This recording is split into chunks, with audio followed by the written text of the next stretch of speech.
সুপ্রিয় বন্ধুরা, সকলকে এই চ্যানেলে স্বাগত জানাই। আশা করি তোমরা সকলে ভালো আছো। ক্লাস 12 এর থার্ড সেমিস্টার এর একটি কবিতা অংশ নিয়ে আলোচনামূলক এই ভিডিওটি। ক্লাস 12 এর কবিতা অংশের মধ্যে একটি কবিতা রয়েছে যেটি শ্রীজাতর লেখা কবিতাটির নাম রয়েছে অন্ধকার লেখাগুচ্ছ। এই অন্ধকার লেখাগুচ্ছ কবিতাটির লাইন ধরে ধরে সম্পূর্ণ আলোচনা তোমাদের সামনে উপস্থাপন করব। তাই তোমরা এই ভিডিওটির সম্পূর্ণ অংশ জুড়ে থেকো। যারা এই চ্যানেলে নতুন এসেছো তারা অবশ্যই চ্যানেলটি সাবস্ক্রাইব করে নোটিফিকেশন বেল আইকনটি অন করে রেখো, যাতে পরবর্তীকালে কোনো ভিডিও দেওয়া হলে তোমরা শীঘ্রই জানতে পারো। চলো তারে শ্রীজাতর লেখা অন্ধকার লেখাগুচ্ছ কবিতাটির লাইন ধরে ধরে আলোচনা দেখে নেওয়া যায়। শ্রীজাতর লেখা অন্ধকার লেখাগুচ্ছ কবিতাটি লাইন ধরে ধরে আলোচনা পূর্বে কবি পরিচিতি সম্পর্কে কিছু তথ্য জেনে রাখা ভালো। কবি পরিচিতি সম্পর্কে কিছু তথ্য জেনে রাখলে কবিতার বিষয়বস্তু গভীরতা বুঝতে অনেকটা সুবিধা হয়। তাহলে আমরা জেনে নিই কবি পরিচিতি। আধুনিক বাংলা কাব্য সাহিত্যে এক অতি পরিচিত নাম শ্রীজাত বন্দ্যোপাধ্যায়, তবে পাঠক মহলে তিনি শ্রীজাত নামেই খ্যাত। 1975 খ্রিস্টাব্দের 21শে ডিসেম্বর কলকাতায় জন্মগ্রহণ করেন শ্রীজাত। শ্রীজাত শুধু কাব্যকার নন, তিনি গীতিকার, আবার চলচ্চিত্রের অভিনেতাও। তার লেখা উল্লেখযোগ্য কাব্যগ্রন্থগুলি হল দু চার কথা, উড়ন্ত সব জোকার, কর্কটকান্তির দেশ, অন্ধকার লেখাগুচ্ছ, প্রেমের কবিতা, বান্ধবী গাছ প্রমুখ। এছাড়াও তিনি কয়েকটি উপন্যাসও লেখেন। তাদের মধ্যে উল্লেখযোগ্য হল শালিমারের সংঘাত, তারাভরা আকাশের নিচে প্রমুখ। এমনকি তিনি চলচ্চিত্রের জন্য বেশ কিছু গানও রচনা করেছেন। এদের মধ্যে বেশ কয়েকটি উল্লেখযোগ্য হলো অটোগ্রাফ, শত্রু, জানি দেখা হবে, মিশর রহস্য ইত্যাদি। উড়ন্ত সব জোকার কাব্যগ্রন্থের জন্য 2004 খ্রিস্টাব্দে লাভ করেন আনন্দ পুরস্কার। 2014 খ্রিস্টাব্দে মিশর রহস্য চলচ্চিত্রের জন্য বালির শহর গানের জন্য তিনি অর্জন করেন সেরা গীতিকারের পুরস্কার।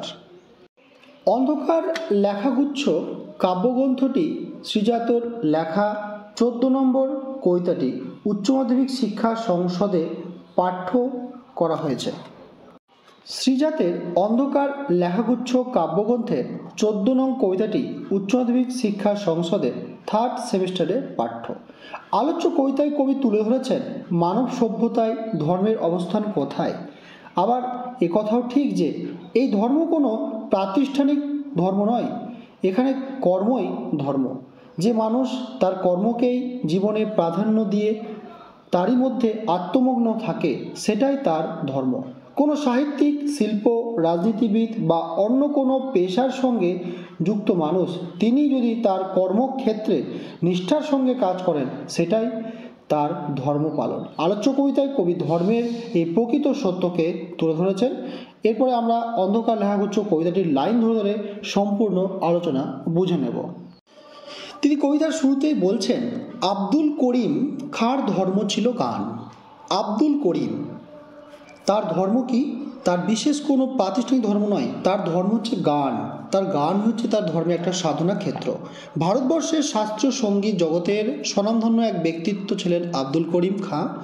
সঙ্গীতের সাধনায় তিনি নিজে যেমন মগ্ন ছিলেন, তেমনি তার সঙ্গীত সুরের মূর্ছনায় মোহিত হতেন শ্রোতারাও।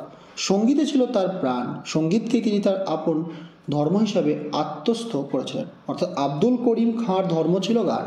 তিনি হিন্দু কি, তিনি মুসলমান, তিনি খ্রিস্টান, তিনি জৈন নন, তার ধর্ম হলো গান। তিনি গানকে নিয়ে তিনি কর্ম সাধনা করেছেন। দ্বিতীয় লাইনে তিনি বলছেন, আইনস্টাইনের ধর্ম দিগন্ত পেরোনো। আইনস্টাইনের ধর্ম দিগন্ত পেরোনো। আইনস্টাইনের নাম শুনেননি এমন কেউ নেই। বিশ্বখ্যাত বিজ্ঞানী আইনস্টাইন নামে কে না শুনেছেন। আইনস্টাইন এক এবং একমাত্র ধর্ম দাঁড়িয়ে ছিল বিজ্ঞানের নব নব সূত্র আবিষ্কারের মাধ্যমে সভ্যতাকে এগিয়ে নিয়ে যাওয়া তথা সভ্যতার গতিদান করা। তিনি নতুন নতুন তথ্য আবিষ্কার করেন, আপেক্ষিক তত্ত্ব, ভর শক্তি, সমতুল্যতার তথ্য ইত্যাদি। অর্থাৎ তিনি তার বিজ্ঞান সাধনার মাধ্যমে তিনি ধর্মকে এগিয়ে নিয়ে যাওয়ার চেষ্টা করেছেন, ধর্মের গতিকে এগিয়ে নিয়ে যাওয়ার চেষ্টা করেছেন। অর্থাৎ বিজ্ঞান সাধনা ছিল তার আসল ধর্ম। কবিরের ধর্ম ছিল সত্যের বয়ান। কবির মানবতায় হলো মানব ধর্ম। কোনো মন্দির, মসজিদ, গির্জা নয়, মানুষের হৃদয়ে বাস করে মানুষের আরাধ্য পরম পুরুষ তথা পরমেশ্বর। মধ্যযুগীয় ভারতবর্ষের ভক্তিবাদী আন্দোলনের অন্যতম মহাত্মা কবির এমন আদর্শের কথাই তার ভক্তদের মধ্যে প্রচার করতে চেয়েছেন। মানুষকে সত্যের সন্ধান দিতে তিনি চেয়েছেন। কবিরের মতে মুসলমানের আল্লাহ, হিন্দুর ঈশ্বর একই। যিনি হিন্দুর রাম, তিনি মুসলমানের রহিম। অর্থাৎ সত্য সাধনাই কবিরের জীবন ধর্ম হয়ে উঠেছিল। অর্থাৎ কবিরের ধর্ম ছিল সত্যের বয়ান, তার অন্য কোনো ধর্ম ছিল না। তিনি ঈশ্বরকে সত্যের মাধ্যমে অনুসন্ধান করার চেষ্টা করতেন। তিনি হিন্দু কি তিনি মুসলমান এই বিভেদ নিয়ে তিনি বিশ্বাসী ছিলেন না। তিনি পরমেশ্বরকে খোঁজার চেষ্টা করতেন, পরমেশ্বর সাধনা করতেন। বাতাসে ধর্ম শুধু না থামা কখনো। প্রকৃতির একটি গুরুত্বপূর্ণ উপাদান বাতাস, তার ধর্ম হচ্ছে চলমানতা। সে থামতে জানে না, সে থামতে চায় না। জীবনের ধর্ম তো গতি, গতিহীনতাই হলো মানুষের মৃত্যু। তাই বাতাস যখন থমকে যায় তখন প্রকৃতিতে নেমে আসে দমবন্ধ করা অবস্থা। বাতাস চঞ্চল, তাই তার নিজস্ব কোনো আবাসস্থল নেই। তার ধর্ম প্রবহমানতা, সে শুধু ছুটেই চলে। সে বলতে চায় হেথা নয় হোথা নয় অন্য কথা। অর্থাৎ তার ধর্ম হচ্ছে এক জায়গা থেকে আরেক জায়গায় স্থানান্তরিত হওয়া। অর্থাৎ প্রকৃতির একটা উপাদান বাতাস, তার ধর্ম হচ্ছে না থামা, অর্থাৎ এগিয়ে যাওয়া, চলমানতা। চলমানতাই মানুষের গতি দান করে, চলমানতাই মানুষকে সভ্যতাকে এগিয়ে নিয়ে যায়। এরপরে কি বলছেন, ভ্যান গর্ভের ধর্ম ছিল উন্মাদনা আঁকা। ভ্যান গর্ভ শিল্প তার শিল্পকর্মের মাধ্যমে আপন মনের মাধুরীকে প্রকাশ করতে পারেন। বিশ্ববিখ্যাত চিত্রকর ভ্যান গঘ তার রং তুলির মাধ্যমে মনের সৃষ্টি সুখের উন্মাদনা তিনি কী করেছেন, তুলে ধরেছিলেন। ব্যক্তি জীবনের অস্থিরতাকে অতিক্রম করে শিল্প সৃষ্টিকে তিনি তার ধর্মরূপে প্রকাশ করতে পেরেছেন। অর্থাৎ তার আঁকাই ছিল আসল ধর্ম। তিনি আঁকার মাধ্যমে নিজের শিল্পকর্মকে প্রতিষ্ঠা করার চেষ্টা করেছেন, তার মধ্যেই তিনি ধর্মকে খোঁজার চেষ্টা করেছেন। গার্সিয়া লোরকার ধর্ম কবিতার জিত। গার্সিয়া লোরকাকে স্পেনের একজন খ্যাতনামা কবি, নাট্যকার, মঞ্চ পরিচালক। বেশ কিছু কাব্যগ্রন্থ তিনি রচনা করেন। মানবমনের সুখ দুঃখের অভিব্যক্তি ধরা পড়েছে তার রচনায়। প্রাতিষ্ঠানিকতা ধর্মীয় চেতনা তিনি আত্মমগ্ন হননি কখনোই, কিন্তু আপন সৃষ্টি দুনিয়াতে তিনি বিচরণ করাকে ধর্ম হিসাবে গ্রহণ করেছিলেন। অর্থাৎ তিনি তার কবিতার মাধ্যমে সত্যকে উন্মোচন করতেন, সত্যকে তুলে ধরতেন এবং তার রচনায় মানব সৃষ্টির বা আপন সৃষ্টি দুনিয়ায় তিনি বিচরণ করতেন। বিশ্ব দরবারে তিনি তার তথ্যকে, তার আদর্শকে পৌঁছে দেওয়ার চেষ্টা করেছেন।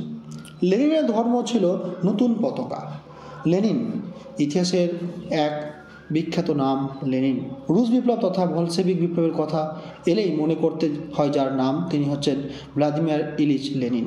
তিনি শ্রমজীবী মানুষের দাবির কথাকে বিশ্ব দরবারে পৌঁছে দিয়েছিলেন। তার নেতৃত্বেই সোভিয়েত রাশিয়ার প্রথম শুরু হয় 8 ঘন্টা কর্মদিবস। লেনিনের জন্যই সোভিয়েত রাশিয়ার সকল শিশুর জন্য বিনামূল্যে শিক্ষা বা অধিকার স্বীকৃতি পেয়েছিল। শ্রমজীবী মানুষের শোষণ মুক্তির দিশা দেখান লেনিন। এ কথাই কবি শ্রীজাত কাব্যিক রূপীতে উদ্ধৃত চরণটি ব্যবহার করেছেন যে লেনিনের ধর্ম ছিল নতুন পতাকা, অর্থাৎ নতুন সৃষ্টি। অর্থাৎ যে মূর্ছা সভ্যতা, যে মূর্ছে যাওয়া দিক, তাকে তিনি তছনছ করে নতুন সৃষ্টির দিকে, নতুন বিচরণের দিকে, নতুন বিপ্লবের দিকে, তিনি নতুন আদর্শের দিকে তিনি এগিয়ে গেছিলেন। আগুনের ধর্ম আজ ভস্মের চরিত। আগুন, তার ধর্ম হচ্ছে সব কিছুকে পুড়িয়ে দেওয়া, ছারখার করে দেওয়া। অর্থাৎ প্রকৃতির দুটো রূপের কথা তিনি এখানে লেখক বলেছেন। একটা হচ্ছে যে বাতাসের ধর্ম হচ্ছে না থামা, আর আগুনের ধর্ম হচ্ছে সব কিছুকে পুড়িয়ে দেওয়া। এটা প্রকৃতির একটা রূপের কথা বলা হচ্ছে। তারা তাদের ধর্মের মতো তারা কাজ করে যায়, তাদের ধর্মের মতো তাদের গুণাবলী রয়েছে। সেরকম মানুষ তার আপন ধর্মের মধ্যে না বিভোর থেকে তার কর্মের মাধ্যমে যদি নিজেকে এগিয়ে নিয়ে যায়, তাহলে এত বিভেদ, এত অন্যায়, এত অবিচার কখনোই উঠে আসে না। তারপরে কি বলছেন, এত ধর্ম কিন্তু একই গ্রহে থাকে, এ ওকে সে তাকে আরও জায়গা করে দেয়। তবে কেন অন্য পথ ভাবাই তোমাকে, তোমার ধর্মের পথে কেন প্রবাই। অর্থাৎ এত ধর্ম কিন্তু একই গ্রহে থাকে। অর্থাৎ পৃথিবীর নানান জাতি, নানান সম্প্রদায়, নানান ধরনের জৈব অজৈব পদার্থের অবস্থান। তা ধর্ম প্রকৃতি পৃথক পৃথক, প্রত্যেকেই স্বাতন্ত্র্য নিয়ে বসবাস করতে চায়। এতে কিছুর কারোর কোনো অসুবিধা হওয়ার কথা নয়। তবু ধর্ম নিয়ে মানুষের মাথা ব্যথা কেন? এক শ্রেণীর মানুষ ধর্মীয় গোড়ামির শিকার হয়ে অন্য ধর্মের মধ্যে ত্রুটি খোঁজে, নিজেরটাকে সেরা প্রতিপন্ন করার চেষ্টা করে। অর্থাৎ একটা স্বার্থর খেলা, একটা ধর্মের খেলায় তারা মেতে ওঠে। অর্থাৎ এই যে সভ্যতা বা এই যে জগতে এত ধর্ম রয়েছে, হ্যাঁ, খ্রিস্টান, জৈন, বুদ্ধিস্ট, হিন্দু, মুসলমান, তারা সবাই একই গ্রহে থাকে, নিজের মতো করে থাকে। তবে কেন একে অপরকে তারা জায়গা করে দিতে পারে? হ্যাঁ, কেন তারা নিজেদের ধর্মকেই সবচেয়ে শ্রেয় বলে মনে করে? তোমাকে ধর্মে কেন এত অপব্যয়, কেন এত হানাহানি, কেন এত মারামারি? অর্থাৎ যে ধর্মের লোক হয় না কেন, অর্থাৎ আমরা আমাদের ধর্মের প্রতিষ্ঠার মাধ্যমে শান্তির একটা বার্তা খুঁজে নেওয়ার চেষ্টা করব। অন্যকে আঘাত করা, হানা দেওয়া, ভাঙচুর করা, মারপিট করা, এইটা ধর্মের কথা হতে পারে না। এই জন্য বলছে এত এত ধর্ম কিন্তু একই গ্রহে থাকে। এই যে গ্রহ পৃথিবী নামক গ্রহটির মধ্যে এত ধর্মের অবস্থান, তারা সবাই একই গ্রহে থাকে, মিলেমিশে থাকে। এওকে সেটাকে জায়গা করে দেয়, তাই না? প্রত্যেকেই নিজস্ব কর্মের মাধ্যমে ধর্মকে খোঁজার চেষ্টা করা উচিত, কিন্তু তা না করে যদি তুমি কোনো অন্য ধর্মের পথে প্রতিষ্ঠিত হও, তাহলে তখনই কিন্তু দেখা যায় অপব্যয়, ধ্বংস, লীলা, উন্মাদনা, নরহত্যা, ইত্যাদি। লাস্ট দুটি চরণে কি বলছেন? যে তোমাকে শিখিয়েছে দখলের কথা, যেন সে ধর্মই নয় প্রাতিষ্ঠানিকতা। অর্থাৎ তুমি যে ধর্মই বিশ্বাসী হও না কেন, তুমি যে ধর্মই করো না কেন, যে ধর্ম তোমাকে শিখিয়েছে দখলদারির কথা, যে অন্যের ধর্মকে হীন করে দেখো, অন্যের ধর্মকে দখল করো, অন্যের মন্দির মসজিদ গির্জাকে ভেঙে ফেলো, যদি এই ধরনের কথা তোমার ধর্ম শিখিয়ে থাকে, যদি এই ধরনের কথা তোমাদের মনে করিয়ে থাকে, তাহলে সেই ধর্ম কোনো ধর্মই নয়, ওটা ধর্ম হতেই পারে না। কারণ কোনো ধর্মই অন্য ধর্মকে আঘাত আনতে পারে না, কোনো ধর্মই অন্য ধর্মের মানুষকে রক্ত রাখতে করতে পারে না। কারণ ধর্মের বার্তা হচ্ছে শান্তি, ধর্মের বার্তাই হচ্ছে মানবতা, ধর্মের বার্তা হচ্ছে মানুষের বন্ধুত্ব প্রীতি, ধর্মের বার্তা হচ্ছে মানুষকে একই সঙ্গে বসবাস করা, সুখে দুঃখে আপন করে নেওয়া। যদি কোনো ধর্মের এই কথা বলে থাকে যে তার ধর্মকে হেয় করে দেখো, তার ধর্মকে ছোট করে দেখো, তার ধর্মকে হত্যা করো, তোমার ধর্মের শ্রেয়, তাহলে সেই ধর্ম কখনোই ধর্ম হতে পারে না। কোনো ব্যক্তি বা কোনো প্রাতিষ্ঠানিক শিক্ষায় এরা এই কথা বলতে পারে। যারা কর্মের মাধ্যমে নিজেকে নিয়োজিত করে থাকে, তারা এই সমস্ত তুচ্ছ নগণ্য কথায় তারা বিশ্বাসী হতে পারে না। অর্থাৎ ধর্মের অপব্যয়ের বা অপব্যবহারের কথা মনে করিয়ে দেয়। প্রকৃত ধর্ম কখনোই দখলদারির কথা বলে না, কারণ ধর্ম তো ধারণ করা, তুলে ধরা, আর দখলদারির কথা এলেই তা হয়ে দাঁড়ায় মানবতা নয় প্রাতিষ্ঠানিকতা। অর্থাৎ কোনো সংঘ, কোনো দল, যে দল একে অপরকে গালিগালাজ করে, একে অপরের স্লোগান নিয়ে গালিগালাজ করে, এই কথাগুলোই কোনো ধর্মের পথে বিচরণ করে না। এটা একটা প্রাতিষ্ঠানিক ধর্ম, অর্থাৎ যারা নিজেদেরকে শ্রেয় বলে মনে করেন। অর্থাৎ এই বর্তমান যুগের সাপেক্ষে শ্রীহত লেখা এই কবিতাটি সত্যিই খুব গুণগ্রাহী। এই কবিতাটি প্রত্যেক পাঠকের, প্রত্যেক ছাত্রছাত্রীদের মনে একটা রেখাপাত করবে। অবশ্যই তোমরা এই কবিতাটি ভালো করে মনোযোগ সঙ্গে শোনো। কবিতা কেমন লাগলো তা আমাকে জানো, এবং এই কবিতা অংশ থেকে তোমাদের MCQ মূলক তথ্য তুলে ধরা হবে। তাই তোমরা এই চ্যানেলটি সাবস্ক্রাইব করে রাখো। দেখা হচ্ছে নতুন কোনো ভিডিও নিয়ে। সকলে ভালো থেকো, সুস্থ থেকো।